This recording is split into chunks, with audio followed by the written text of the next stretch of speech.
pagkatapos po ng gawain po sa loob ng bahay, din naman po ako sa garden. At yung pong aking kagawian na po simula pa po noong nagtuturo pa po ako ay ito pong mga paghalaman.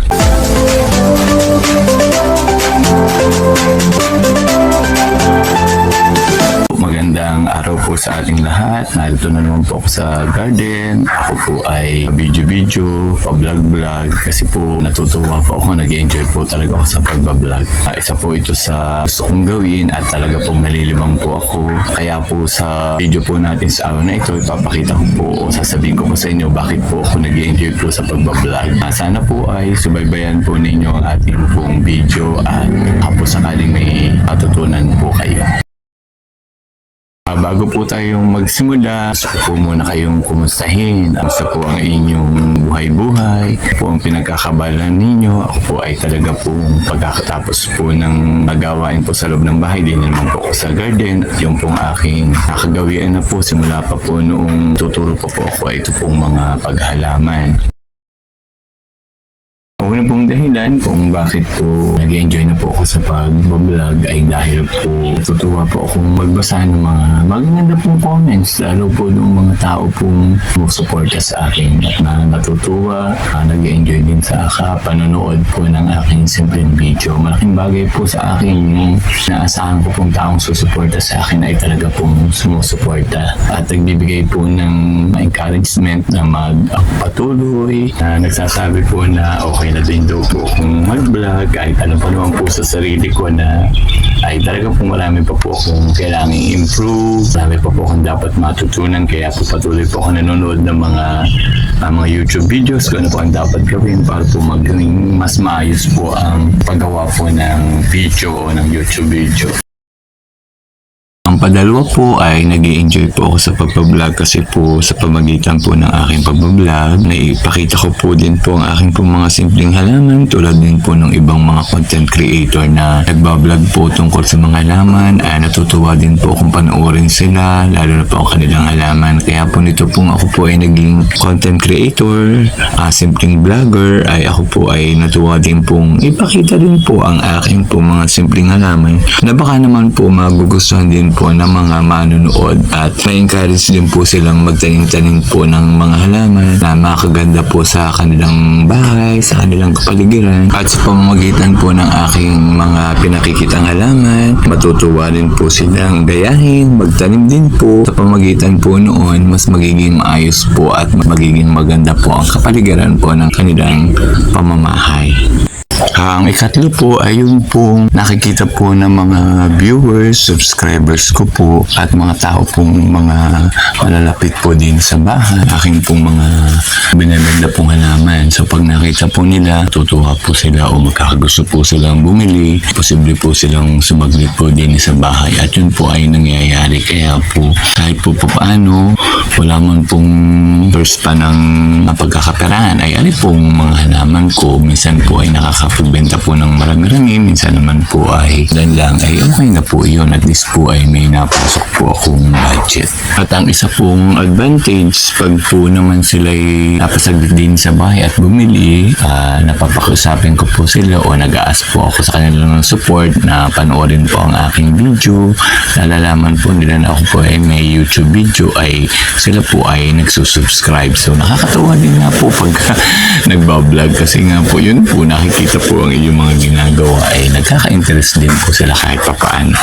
Isa po sa nakakapagpasaya din po sa akin sa pagbablog ay pag po napapanood ko po yung mga YouTube videos po ng aking pong mga, sabihin na po natin mga idolo ko pong vlogger o content creator na nakapokus din po sa mostly po sa paghahalaman. Ay ako po ay natutuwa, nag-i-enjoy, natututo po sa kanila. Kaya po na-i-apply ko po din po sa aking pagbablog. Nagiging maganda naman po ang resulta. May mga idol din po akong mga content creator na hindi lang po sa paghahalaman naman ang nakapokus sila. Yun pong kung paano po mas matututo pa po ang katulad ko pong baguhang content creator ang kanyang vlog. Nagbibigay po siya ng mga tips para po sa mga baguhang katulad ko na kung paano po mas magiging maayos, paano po mapapaganda ang isang video, paano po aangat ang aking YouTube channel, at kung ano-ano pa po na talaga naman po malaki po ang naitutulong sa akin.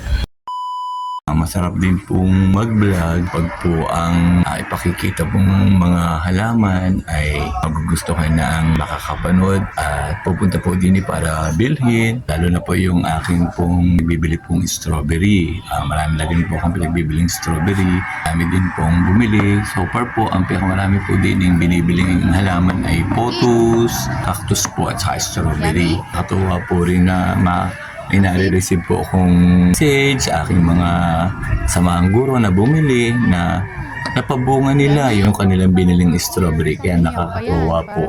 Isa po yun sa nakakapagpasaya po sa pagbablog. Yung ibinablog mong halaman na ibinebenta mo ay gugustuhan at talaga naman pong bubuhay po ng mga bumibili. Isa rin po sa dahilan kung bakit nagustuhan ko na po ang mag-vlog ay dahil po tutuwa din po ako pag nakikita ko po yung aking pong ilang po ng views, yung mga nanonood po ng aking YouTube video ay kita ko po ay marami. Minsan man po ay kakaunti pero haba po namang tumatagal ay padami po ng padami. Minsan nga po ay po dahil ako po ay may ilang YouTube videos pong ginawa na talaga naman pong dahil pong nanood. Masaya po ako pag may nakikita po akong nanood po ng aking mga video na po pagka chinachat po ako ng mga kaibigan ko, mga kasama ko sa trabaho na napanood daw po nila. Aking bagay po yun, nakakataba din po ng puso na nagugustuhan.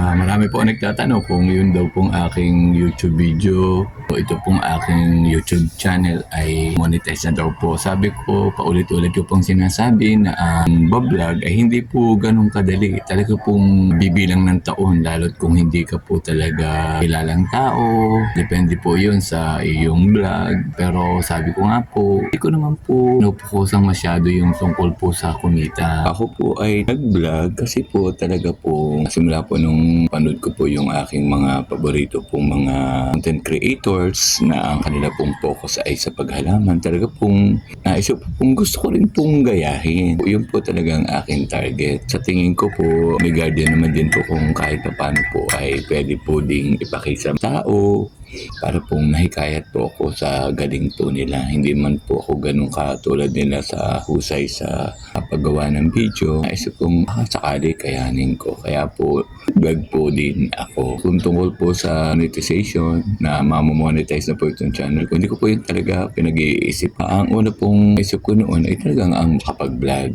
Pinaka-purpose ko din po ay makita po ang aking alaman na malaki po ang naging tulong dahil kahit po paano may pumapasyal po din sa bahay para po bumili ng aking halaman. Kung tungkol naman po sa monetization, nahayaan ko na po kung talaga pong palarin, kung talaga pong suswertihin ay laki pong pasasalamat yun. Unang-una po, malaking bagay na po itong aking pagbablog kasi gawa ko po yung gusto kong gawin. Anong una po ay natatakot ako, baka wala pong manood. Isang bagay po pala na gusto mong gawin at talagang nagawa mo, talaga po namang para ka pong yung sarili na kaya mo pala. Kaya po dun sa mga katulad ko po din na natatakot po mag-vlog, na gusto rin naman po niya, na alam naman po din yung kaya po niya, huwag pong matakot. Kung talagang gusto mong maipakita yung iyong talent, yung iyong mga hindi man po sa paghalaman, panahon na po para ipakita mo at hayaan mong ang panahon ang magsabi kung talagang magtatagumpay o hindi. Kung hindi man, at least nagawa mo yung bagay na gusto mo. Hindi mo pinagsisisihan na hindi mo ginawa. Kung may gusto po ako isang bagay, pinipilit ko pong gawin. Ano man po ang kahantuan ay nakahanda po ako. Kinare ko po sa inyo yung aking pong kaligayahan sa pagbablog. Salamat po sa inyo. Pasensya na po sa aking kadaldalan. Bye-bye po.